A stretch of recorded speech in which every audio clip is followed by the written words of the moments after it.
ನಾನು ಗುರು ಪರಂಪರೆಯಿಂದ ನಾಟಿ ವೈದ್ಯ ಹಾಗೂ ಸಿದ್ಧ ವೈದ್ಯ ಮಾಡ್ತಾ ಬರ್ತಾಯಿದ್ದೀವಿ. ಹೆಚ್ಚಿನ ಜಾಸ್ತಿ ಅಂತಂದರೆ ಸಿದ್ಧ ವೈದ್ಯ ಅಂತಂದರೆ ನಮ್ಮ ಪಕ್ಕದ ರಾಷ್ಟ್ರವಾಗಿರ್ತಕ್ಕಂಥ ರಾಜ್ಯವಾಗಿರ್ತಕ್ಕಂಥ ತಮಿಳುನಾಡಿಂದ ಹೆಚ್ಚಿನ ಪ್ರಮಾಣದಲ್ಲಿ ಈ ಸಿದ್ಧ ವೈದ್ಯ ಇರ್ತದೆ. ನಮ್ಮಲ್ಲೂ ಕೆಲವು ಪುಸ್ತಕಗಳಲ್ಲಿ ಇದ್ದಾವೆ. ಆದರೆ ಏನು ಮಾಡ್ತಿದ್ದಾರೆ ಅಂದರೆ ನಾಟಿ ವೈದ್ಯಕ್ಕೆ ನಾವು ಬಾಗ್ಬಿಟ್ಟು ಈ ಸಿದ್ಧ ವೈದ್ಯ ಅನ್ನೋದು ಗೊತ್ತಿಲ್ದಂಗೆ ಆಗೋಗ್ಬಿಟ್ಟಿದೆ. ತುಂಬ ಜನ ಮುಂಚೆ ಇದ್ರ ಮಾಡ್ತಿದ್ರು, ಆದರೆ ಇವಾಗ ಕಮ್ಮಿ ಆಗಿಬಿಟ್ಟಿದೆ. ಈ ಸಿದ್ಧ ವೈದ್ಯ ನೋಡಿ, ಹಿಂದಿನ ಎಪಿಸೋಡ್ಗಳಲ್ಲೂ ಬಹಳಷ್ಟು ಹೇಳ್ಕೊಬಂದಿದ್ದೀನಿ. ಈಗ ಮುಂದೇನೂ ಅದನ್ನೇ ಮುಂದುವರಿಸ್ತಾ ಬರ್ತಾಯಿದ್ದೀವಿ. ಇದು ಬಂದು ಪ್ಯಾರಾಲಿಸಿಸ್ ಮೇಲೆ ಒಂದು ಎಪಿಸೋಡ್ ಮಾಡ್ತಾಯಿದ್ದೀನಿ. ಪ್ಯಾರಾಲಿಸಿಸ್ ಅಂದರೆ ಏನು? ಪಕ್ಷ ಅಂದರೆ ಏನು ಅಂತಂದರೆ ನೋಡಿ, 2 ಭಾಗವಾಗಿ ನಮ್ಮ ದೇಹವನ್ನು ವಿಂಗಡಣೆ ಮಾಡ್ತಾರೆ. 2 ಭಾಗ ಅಂದರೆ ಒಂದು ಎಡ ಬಲ, 2 ಭಾಗ, ಒಂದು ಪಕ್ಷ ಎಡ, ಒಂದು ಪಕ್ಷ ಬಲ, ಈ ರೀತಿ ಚೇಂಜ್ ಆಗ್ತಾ ಇರ್ತದೆ. ಈ ಪಕ್ಷವಾತ ಅಂದರೆ ಯಾವ ರೀತಿ ಅಂದರೆ ಒಂದು ಕಡೆ ಎಡಗಡೆ ಆಗಬಹುದು ಅಥವಾ ಬಲಗಡೆ ಆಗಬಹುದು. ಒಂದು ನರಗಳನ್ನ ಎಳೆದುಬಿಟ್ಟು ಕೆಲವ್ರಿಗೆ ಏನಾಗುತ್ತೆ ಅಂದರೆ BP ಜಾಸ್ತಿ ಆಗಿ ಬ್ರೈನಲ್ಲಿ ಬ್ಲಡ್ ಫ್ಲಾಟ್ ಆಗಿ ಬರ್ತಕ್ಕಂಥ ಪ್ಯಾರಾಲಿಸಿಸ್ ಬೇರೆ ಇದೆ. ಅದೇ ರೀತಿ ಕೆಲವರಿಗೆ 80 ವಿಧ ವಾತಗಳು, ಅಂದರೆ ವಾತ ವಿಕೋಪಕ್ಕೆ ಹೋಗಿ ತಿಂತಕ್ಕಂಥ ಆಹಾರ ಪದಾರ್ಥಗಳು ಡೈಜೆಷನ್ ಸರಿಯಾಗಿ ಆಗದೆ ಮಲಬದ್ಧತೆಗಳು ಸಮಸ್ಯೆಗಳಿಂದ ಸ್ಟಾರ್ಟ್ ಆಗಿ ರಕ್ತ ಅನ್ನೋದೇನಾಗಿದ್ರೆ ಗಟ್ಟಿ ಆಗ್ತಾ ಬರ್ತದೆ, ಕೆಟ್ಟಿರ್ತದೆ.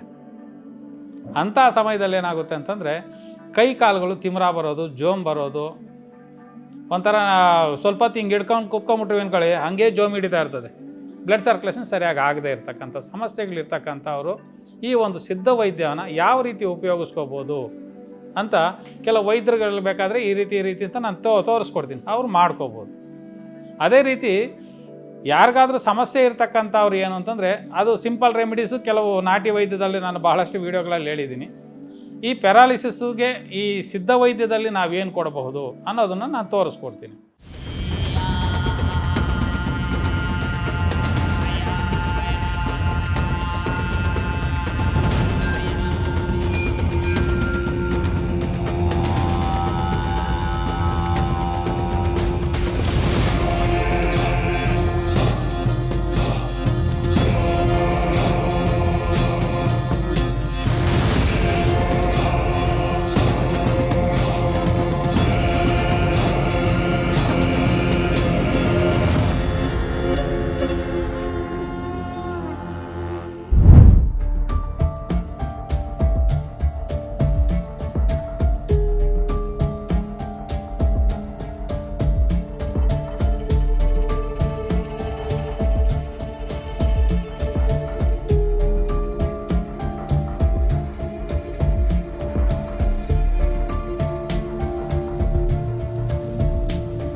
ಪಾರ್ಶ್ವವಾಯು ಎಂಬುದು ನಮಗೆಲ್ಲರಿಗೂ ತಿಳಿದಿರುವ ಅಥವಾ ಕೇಳಿರುವ ಕಾಯಿಲೆ. ಪಾರ್ಶ್ವವಾಯುವಿಗೆ ಕಾರಣ ಏನೆಂದರೆ ರಕ್ತ ಹೆಪ್ಪುಗಟ್ಟುವಿಕೆ ಅಥವಾ ರಕ್ತಸ್ರಾವದಿಂದ ಮೆದುಳಿಗೆ ರಕ್ತ ಪೂರೈಕೆಯು ಅಡ್ಡಿಪಡಿಸುವ ಸ್ಥಿತಿ ಆಗಿದೆ. ಇದರಿಂದಾಗಿ ಮೆದುಳಿಗೆ ರಕ್ತವನ್ನು ಪೂರೈಸುವ ಅಪಧಮನಿಯಲ್ಲಿನ ಅಡಚಣೆಯಿಂದಾಗಿ ಇಸ್ಕೆಮಿಕ್ ಸ್ಟ್ರೋಕ್ ಸಂಭವಿಸುತ್ತದೆ. ಮೆದುಳಿನ ಯಾವುದೇ ಸ್ಥಳದಲ್ಲಿ ರಕ್ತಸ್ರಾವದಿಂದ ಹೆಮರಾಜಿಕ್ ಸ್ಟ್ರೋಕ್ ಸಂಭವಿಸುತ್ತದೆ. ಇದು ಅಂಗವೈಕಲ್ಯ ಅಥವಾ ಸಾವಿಗೂ ಕಾರಣವಾಗಬಹುದು.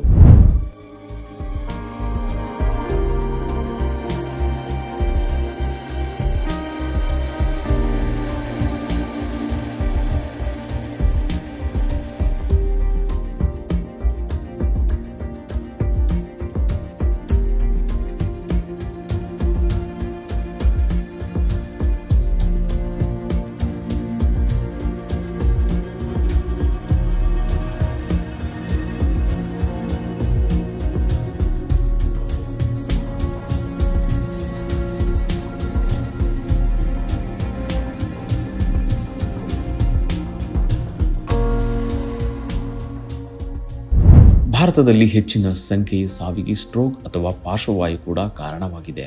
ಅಂಗವೈಕಲ್ಯಕ್ಕೆ ಸ್ಟ್ರೋಕ್ ಪ್ರಮುಖ ಕಾರಣ. ವಾರ್ಷಿಕವಾಗಿ 1.8 ದಶಲಕ್ಷಕ್ಕೂ ಹೆಚ್ಚು ಜನರು ಪಾರ್ಶ್ವವಾಯುವಿಗೆ ಒಳಗಾಗುತ್ತಾರೆ. ಭಾರತದಲ್ಲಿ ವಿಶೇಷವಾಗಿ ವಯಸ್ಸಾದವರಲ್ಲಿ ಸ್ಟ್ರೋಕ್ ಸಂಭವವು ಹೆಚ್ಚು ಇರುತ್ತದೆ. ರಕ್ತ ಹೆಪ್ಪುಗಟ್ಟುವಿಕೆ ಅಥವಾ ರಕ್ತಸ್ರಾವದಿಂದಾಗಿ ಮೆದುಳಿಗೆ ರಕ್ತ ಪೂರೈಕೆಯು ಅಡ್ಡಿಪಡಿಸುವ ಸ್ಥಿತಿ ಇದಾಗಿದೆ. ಇದು ಮೆದುಳಿನ ಹಾನಿಗೆ ಕಾರಣವಾಗುತ್ತದೆ. ಸ್ಟ್ರೋಕ್ನಲ್ಲಿ ಮುಖ್ಯವಾಗಿ 2 ವಿಧಗಳಿವೆ: ರಕ್ತ ಕೊರತೆಯು ಪಾರ್ಶ್ವವಾಯು ಮತ್ತು ಹೆಮರಾಲಜಿ ಸ್ಟ್ರೋಕ್.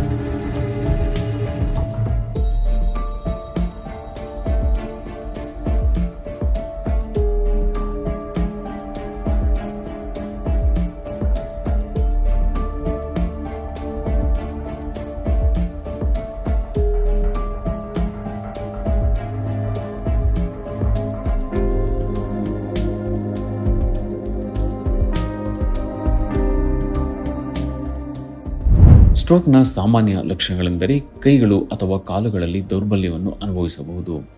ರೋಗಿಯು ಒಂದು ತೋಳಿನಲ್ಲಿ ಮರಗಟ್ಟುವಿಕೆ ಅನುಭವಿಸಬಹುದು ಅಥವಾ ಒಂದು ತೋಳು ಇನ್ನೊಂದಕ್ಕಿಂತ ದುರ್ಬಲವಾಗಿರಬಹುದು.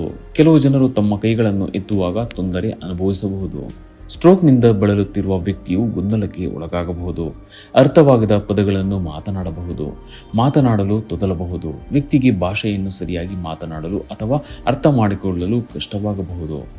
ಅಂತಹ ಭಾಷೆಗೆ ಸಂಬಂಧಿಸಿದ ಸಮಸ್ಯೆಯನ್ನು ನೀವು ಅನುಭವಿಸಿದರೆ ನೀವು ತಕ್ಷಣವೇ ವೈದ್ಯರನ್ನು ಸಂಪರ್ಕಿಸಬೇಕು. ಇದರಿಂದಾಗಿ ಸರಿಯಾದ ಸಮಯಕ್ಕೆ ಸರಿಯಾದ ಚಿಕಿತ್ಸೆ ನೀಡಬಹುದು.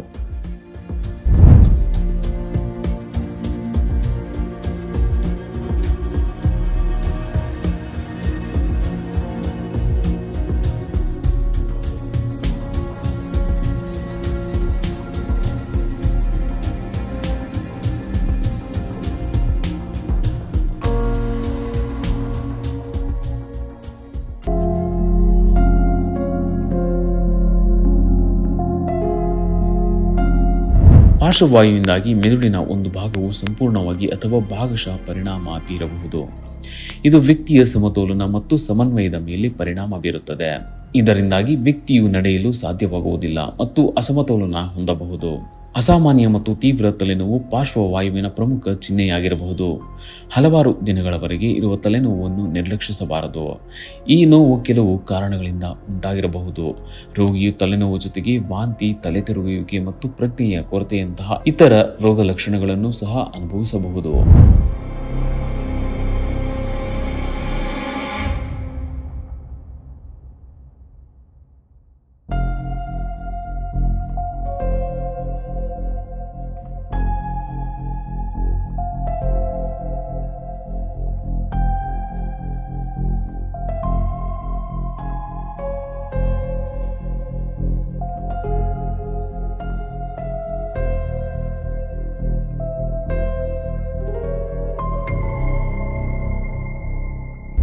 ದೃಷ್ಟಿ ಕಡಿಮೆಯಾಗುವ ಅಥವಾ ಮಸುಕಾಗಿರುವ ಭಾವನೆಯು ಸ್ಟ್ರೋಕ್ನ ಲಕ್ಷಣವಾಗಿರಬಹುದು. ಸ್ಟ್ರೋಕ್ನಿಂದಾಗಿ ಮೆದುಳಿಗೆ ರಕ್ತ ಪೂರೈಕೆಯಲ್ಲಿ ಅಡಚಣೆ ಉಂಟಾಗುತ್ತದೆ. ಇದು ದೃಷ್ಟಿಗೆ ಸಂಬಂಧಿಸಿದ ಸಮಸ್ಯೆಗಳನ್ನು ಸಹ ಉಂಟು ಮಾಡಬಹುದು. ಅದರ ರೋಗ ಲಕ್ಷಣಗಳಲ್ಲಿ ಒಬ್ಬ ವ್ಯಕ್ತಿಯು ಇದ್ದಕ್ಕಿದ್ದಂತೆ 1 ಅಥವಾ 2 ಕಣ್ಣುಗಳಲ್ಲಿ ಮಸುಕಾದ ಅಥವಾ ಕಪ್ಪು ದೃಷ್ಟಿಯನ್ನು ನೋಡಬಹುದು. ತೋಳುಗಳು ಅಥವಾ ಕಾಲುಗಳಲ್ಲಿ ಜುಮ್ಮೆನಿಸುವಿಕೆ ಅಥವಾ ಮರಗಟ್ಟುವಿಕೆ ಭಾವನೆಯೂ ಆಗಬಹುದು.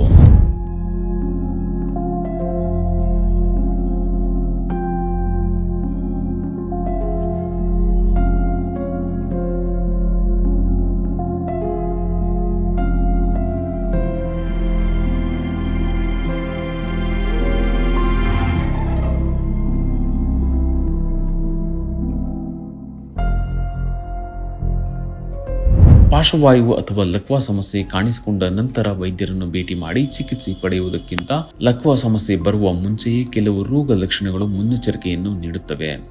ಆದ್ದರಿಂದ ಎಚ್ಚರಿಕೆಯಿಂದ ಇದ್ದು ನಮ್ಮ ಆರೋಗ್ಯವನ್ನು ನಾವೇ ಕಾಪಾಡಿಕೊಳ್ಳಬೇಕಿದೆ.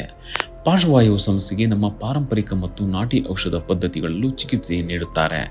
ಇನ್ನು ನಾವು ನಿಮಗೆ ಪಾರಂಪರಿಕ ಮತ್ತು ಸಿದ್ಧ ವೈದ್ಯ ಪದ್ಧತಿಗಳಲ್ಲಿ ಹೇಗೆ ಇದಕ್ಕೆ ಚಿಕಿತ್ಸೆ ನೀಡುತ್ತಾರೆಂದು ಸಿದ್ಧ ವೈದ್ಯರಾದ DG ರವಿಕುಮಾರ್ ತಿಳಿಸಲಿದ್ದಾರೆ.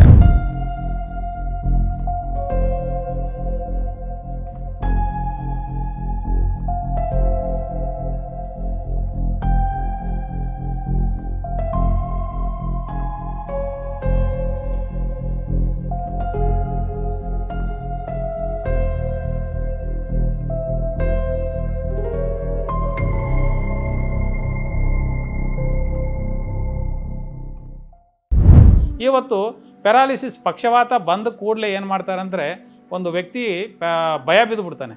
ಪ್ಯಾರಾಲಿಸಿಸ್ ಆದ ಕೂಡಲೇ ಏನು ಮಾಡ್ತಾರೆ ಹೇಳಿ, ಭಯ ಬಿದ್ದು ಇಮಿಡಿಯೇಟ್ಲಿ ತಗೊಂಡೋಗಿ ಹಾಸ್ಪಿಟ್ಲಿಗೆ ಅಡ್ಮಿಟ್ ಮಾಡಾಕ್ತಾರೆ. ಅಡ್ಮಿಟ್ ಮಾಡಿದ್ಮೇಲೆ ಆ ವ್ಯಕ್ತಿಗೆ ಗ್ಲೂಕೋಸ್ ಅನ್ನೋದು ಏರಿಸ್ತಾರೆ. ಇಂಜೆಕ್ಷನ್ಗಳು ಐ ಸಿಗೆ ತಗೊಂಡೋಗಿ ಹಾಕ್ಬಿಟ್ಟು ಎ ಸಿಲಿ ತಗೊಂಡೋಗಿ ಇಟ್ಬಿಡ್ತಾರೆ ಮನುಷ್ಯನ. ಐ ಸಿ ಅಂದ್ರೇ ಎ ಸಿನೇ ಅದು. ಸೀದಾ ತಗೊಂಡೋಗಿ ಒಳಕ್ಕೆ ಹಾಕಿದ ಕೂಡಲೇ ಆ ವ್ಯಕ್ತಿಗೆ ಕೂಲ್ ಆಗಬಾರ್ದು, ಮೈ ಬೆಚ್ಚಗಿರಬೇಕು. ಯಾರಿಗೇ ಆಗಲಿ ಪ್ಯಾರಾಲಿಸಿಸ್ ಆದಾಗ ಫಸ್ಟ್ ಯೋಚನೆ ಮಾಡಿ, ಪ್ಯಾರಾಲಿಸಿಸ್ ಆದ ಕೂಡಲೇ ಆ ವ್ಯಕ್ತಿಗೆ ಮೈ ತುಂಬ ಒದಕೆ ಇಡಬೇಕು, ಅಂದರೆ ಒದಿಸ್ಬೇಕು. ಒಂದು ಹಾಸಿಗೆ ಬೇಕಾದರೆ ಅದ್ರ ಮೇಲೆ ಹಾಕ್ಬಿಡಿ, ಆತನ ಮೇಲೆ ಹಾಕ್ಬಿಟ್ರೆ ಮೈ ಬೆಚ್ಚಗಿರಬೇಕು. ಅದು ಬಿಟ್ಟುಬಿಟ್ಟು ತಗೊಂಡಾಗ ಐಸಿಗೆ ಜಾಯಿನ್ ಮಾಡಿಬಿಡ್ತಾರೆ. ಐಸಿಗೆ ಹಾಕಿ ಗ್ಲೂಕೋಸ್ಗಳು ಏರಿಸಿದ ಕೂಡಲೇ ಏನಾಗುತ್ತೆ ಅಂದರೆ ಇರ್ತಕ್ಕಂಥ ನರಗಳೆಲ್ಲ ಸತ್ತೋಗ್ತವೆ. ಆವಾಗ ಪಕ್ಷವಾತ ಆಗಿರ್ತಕ್ಕಂಥವನಾಗ್ಬೋದು, ಪಕ್ಷಘಾತ ಆಗಿರ್ತಕ್ಕಂಥವು. ಇಲ್ಲಿ 2 ಥರ ಬರುತ್ತೆ. ಪಕ್ಷವಾತ ಬಂದಿರತಕ್ಕಂಥವನ್ನ 2 ರಿಂದ 3 ತಿಂಗಳಲ್ಲಿ ಸುಧಾರಿಸ್ಕೋಬೋದು. ಅದೇ ಪಕ್ಷಘಾತ ಬಂದಿರತಕ್ಕಂಥವ್ರು 5 ವರ್ಷ 10 ವರ್ಷ ಆದರೂ ಸುಧಾರಿಸ್ಕೊಳಕ್ಕಾಗ್ತಾ ಇರಲ್ಲ. ಇದು ತುಂಬ ಸಮಸ್ಯೆ ಇರ್ತದೆ. ಇದೇ ಪಕ್ಷವಾತ ಇದ್ದಾಗ ಏನೋ ಸ್ವಲ್ಪ ಹಾಸ್ಪಿಟ್ಲಿಗೆ ಹೋಗಿ ಸಮಾಧಾನ ಮಾಡ್ಕೊಂಡು ಬರ್ಬೋದು. ಅದೇ ಪಕ್ಷಘಾತ ಆಗಿರ್ತಕ್ಕಂಥ ವ್ಯಕ್ತಿಗೆ ಐ ಸಿಲಿ ತಗೊಂಡಾಗ ಹಾಕ್ಬಿಟ್ಟು ಗ್ಲೂಕೋಸ್ಗಳೆಲ್ಲ ಏರಿಸ್ಬಿಟ್ರು ಅಂದರೆ ಕಂಪಲ್ಸರಿ ಅವನು ಜೀವನದಲ್ಲಿ ಎದ್ದೋಳೋದಕ್ಕೆ ಕಷ್ಟ ಆಗುತ್ತೆ. ಆ ವ್ಯಕ್ತಿಗೆ ನರಗಳಲ್ಲಿ ಥಂಡಿ ಅನ್ನೋ ಸೇರಿಬಿಡ್ತದೆ. ಥಂಡಿ ಯಾವಾಗ ಸೇರ್ತದೋ ಆ ಟೈಮಲ್ಲಿ ಪ್ಯಾರಾಲಿಸಿಸ್ ಆಗೋದು. ಅದ್ರ ಜೊತೆಗೆ ನಾವೇನು ಮಾಡ್ತೀವಿ, ಐಸಿಗೆ ತಗೊಂಡಾಗ ಹಾಕಿದಾಗ ನರಗಳೆಲ್ಲ ಕೂಲ್ ಆಗಿಬಿಡ್ತವೆ, ಐಸಾದಂಗೆ. ಆವಾಗ ಇದ್ದಿದ್ದು ಜಾಸ್ತಿ ಆಗುತ್ತೆ ಹೊರತು ಕಡಿಮೆ ಆಗಲ್ಲ. ಅಂಥ ವ್ಯಕ್ತಿಗೆ ಕೆಲವು ರೆಮಿಡೀಸ್ ಹೇಳಿದ್ದೀನಿ ನಾನು. ಏನಂತ, ಸಣ್ಣ ಸಣ್ಣ ರೆಮಿಡೀಸು. ಯಾರಿಗಾದ್ರೂ ಏನಾದರೂ ಹೆಚ್ಚು ಕಮ್ಮಿ ಆದ ಕೂಡಲೇ ನೀವು ಮಾಡಬೇಕಾಗಿರ್ತಕ್ಕಂಥ ರೆಮಿಡೀಸ್ ಏನಂದರೆ, ಹೊಂಗೆ ಮರದ್ದು ಕೆಲವು ವೀಡಿಯೋಸ್ ನಾನು ತೋರಿಸಿದ್ದೀನಿ. ಅದು ಇಮಿಡಿಯೇಟ್ಲಿ ಕೊಡಿ ಆ ವ್ಯಕ್ತಿಗೆ. ಹೊಂಗೆ ಮರದ ಬೇರಿನ ಬೊಬ್ಬಡಿ ರಸ, ಕುಟ್ಟಿ ರಸ ಒಂದು 50 ml ಮತ್ತು ಮೇಕೆ ಹಾಲು ಒಂದು 50 ml ಕೊಟ್ಟು ಅದ್ರ ಜೊತೆಗೆ ಏನು ಮಾಡ್ತೀರಿ ಅಂದರೆ 2 ಚಿಟಿಕೆಯಷ್ಟು ಕಾಳು ಮೆಣಸು ಪುಡಿ, 2 ಚಿಟಿಕೆ 2 ಇಳುಕು 3 ಇಳುಕು ಬೆಳ್ಳುಳ್ಳಿ, 2 ಚಿಟಿಕೆಯಷ್ಟು ಅರಿಶಿನ ಪುಡಿ ಹಾಕ್ಬಿಟ್ಟು ಚೆನ್ನಾಗಿ ಅರೆದ್ಬಿಟ್ಟು ಆ ಹಾಲು ಜೊತೆಗೆ ಮಿಕ್ಸ್ ಮಾಡಿಬಿಟ್ಟು ಕೊಟ್ಬಿಟ್ಟು 3 ದಿನ ಅಥವಾ 5 ದಿನ ಒದಿಸ್ಬಿಟ್ರೆ ಆತ ಕಂಪಲ್ಸರಿ ನೀಟಾಗಿ ರೆಡಿ ಆಗಿಬಿಡ್ತಾನೆ. ನೀವು ಎಲ್ಲೋ ಹಾಸ್ಪಿಟ್ಲಿಗೆ ತೊಗೊಂಡೋಗೋ ಅವಶ್ಯಕತೆ ಇಲ್ಲ. ಭಯ ಬೀಳಬೇಡಿ, ಆತನ ಭಯ ಬೀಳಿಸ್ಬೇಡಿ. ಆ ಒಂದು ಸಮಸ್ಯೆ ಇರ್ತಕ್ಕಂಥವ್ರು 3 ವರ್ಷ 5 ವರ್ಷ ಆದರೂ ಸರಿಯಾಗಿ ಎದ್ದೇಳದೇ ಇರತಕ್ಕಂಥವ್ರಿಗೆ ಇವತ್ತು ನಮ್ಮಲ್ಲಿ ಒಂದು ಪಾಷಾಣ ವೈದ್ಯ ಇದೆ. ಅದನ್ನು ರಸಪಾಷಾಣಗಳು ಅಂತ ಕರಿತೀವಿ. ಅದರಲ್ಲಿ ಸಿದ್ಧ ವೈದ್ಯದಲ್ಲಿ ಸವೀರ ಅಂತ ಕರಿತೀವಿ. ಸವೀರ ಅಂತಂದರೆ ನಾನು ತೋರಿಸ್ಕೊಡ್ತೀನಿ. ಸವೀರ ಅಂದರೆ ಹೆಂಗಿರುತ್ತೆ ಅನ್ನೋದು ತೋರಿಸ್ಕೊಡ್ತೀನಿ. ಆ ಸವೀರವನ್ನು ನಾವು ಮೈನ ರೂಪವಾಗಿ, ಅಂದರೆ ಶುದ್ಧೀಕರಣಗಳು ಕಂಪಲ್ಸರಿ ಇರಲೇಬೇಕು. ಹಸಿ ಪಾಷಾಣಗಳು ತಗೊಂಡ್ರೆ ಜೀವಹಾನಿ, ಮೊದಲೇ ಹೇಳ್ಬಿಡ್ತೀನಿ, ಜೀವಹಾನಿ. ಆದ್ದರಿಂದ ನೀವು ಅದ್ರ ತಟ್ಟೆಗೆ ಹೋಗೋಕೆ ಹೋಗಬೇಡಿ. ಅಕಸ್ಮಾತ್ ಯಾರಾದರೂ ಅಂಥ ಸಮಸ್ಯೆಗಳಿರ್ತಕ್ಕಂಥವ್ರು ಬೇಕಾದ್ರೆ ಬನ್ನಿ ನೇರವಾಗಿ ಬನ್ನಿ, ಅದಕ್ಕೇನಿದೆ ಔಷಧಿ ನಾನು ಕೊಡ್ತೀನಿ. ಆ ಒಂದು ರಸಪಾಷಾಣಗಳು ಏನಕ್ಕೆ ನಾನು ವಿವರಿಸ್ತಾ ಇದ್ದೀರಿ, ನಾವು ಮಾಡ್ಕೊಳ್ಳೋಕೆ ಆಗದೇ ಇದ್ಮೇಲೆ ಯಾಕೆ ವಿವರಿಸ್ತಾ ಇದ್ದೀರಾ ಅಂತ ನೀವು ಕೇಳ್ಬೋದು. ಈ ರೀತಿ ವಿದ್ಯೆಗಳು ನಮ್ಮಲ್ಲಿ ಇದ್ದಾವೆ ಅಂತ ನಾನು ಪ್ರತಿಯೊಬ್ಬರು ತಿಳ್ಕೊಳ್ಳಿ ಅಂತ ಹೇಳ್ತಿದ್ದೀನಿ ಅಷ್ಟೇ ಹೊರತು ನೀವು ಮಾಡ್ಕೊಳ್ಳಿ ಅಂತ ನಾನು ಹೇಳ್ತಿಲ್ಲ. ಯಾರಾದರೂ ಅನುಭವಸ್ಥ ವೈದ್ಯರು ಯಾರಾದರೂ ಇದ್ದರೆ ಬೇಕಾದರೆ ನೀವು ಮಾಡ್ಕೋಬೋದು, ಇದು ಕಂಪಲ್ಸರಿ.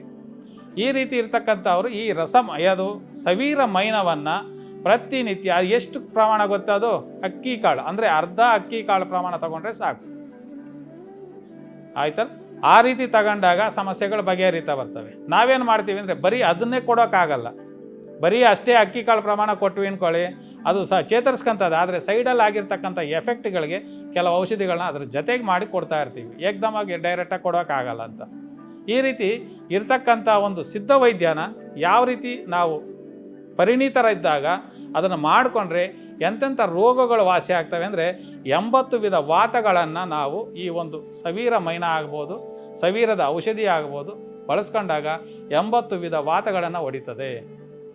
ರಕ್ತ ಶುದ್ಧಿ ಆಗುತ್ತೆ, ಮೈಯಲ್ಲಿರ್ತಕ್ಕಂಥ ವಾತಗಳೆಲ್ಲ ಕ್ಲಿಯರ್ ಆಗ್ತವೆ.